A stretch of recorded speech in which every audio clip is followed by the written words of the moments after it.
সুপ্রিয় দর্শক, আসসালামু আলাইকুম। দেশ ও দেশের বাইরে যে যেখানে আছেন সবাইকে আন্তরিক শুভেচ্ছা ও অভিনন্দন। প্রিয় দর্শক, আমি শামীম আপনাদের সামনে আরেকটা ভিডিও নিয়ে উপস্থিত হয়েছি। সেটা হচ্ছে বিধিধান ৫। আপনারা জানেন যে পর্যায়ক্রমে আমি এই ধানগুলো তুলে ধরবো আপনাদের। যতগুলো ১০৮টি ভ্যারাইটি। তো এবার আসবো আমরা বিধিধান ৫ নিয়ে আলোচনা করব সংক্ষিপ্ত জীবন বৃত্তান্তের জন্য। এটা হলো বিধিধান ৫।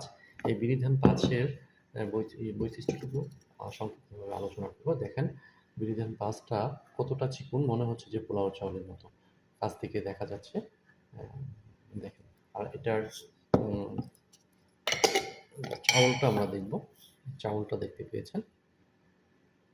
চাউলটা অনেকটা আপনার পোলাও চালের মতো ছোট। তো এটা হলো সিদ্ধ। আমাদের এখানে ২ ধরনের চাউল থাকে, আতপ এবং সিদ্ধ।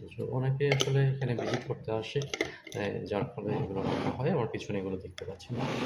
তো এটার জীবনকাল আমি একটু বৈশিষ্ট্যটা তুলে ধরব। এটা হচ্ছে হলো আমন সিজনের জন্য প্রযোজ্য।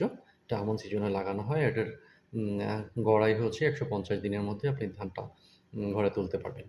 আর এটার জাতের বৈশিষ্ট্যটা হচ্ছিল চাউল ছোট এবং গোলাকারকৃত, সুগন্ধি এবং হাই ইমিগ্রেশন, হাই হাই লিঙ্গর্ষণের অ্যান্টিঅক্সিডেন্ট সমৃদ্ধ। তো এটা যেহেতু ছোট এবং চিকন চাউল, এটার ফলনটা একটু কম। এটা হেক্টর প্রতি আসবে আপনার ৩ টন। ৩ টন মধ্যে আপনি এটা থাকবে। আর এটা রিলিজ হয়েছে আপনাদের আ বাংলাদেশ ধান গবেষণা ইনস্টিটিউটের পক্ষ থেকে সাধারণ পাবলিকদের জন্য রিলিজ হয়েছে ১৯৭৬ সালে। তো সংক্ষিপ্ত আকারে তুলে ধরলাম। সবাই সাথে থাকবেন, আমাকে সাপোর্ট করবেন।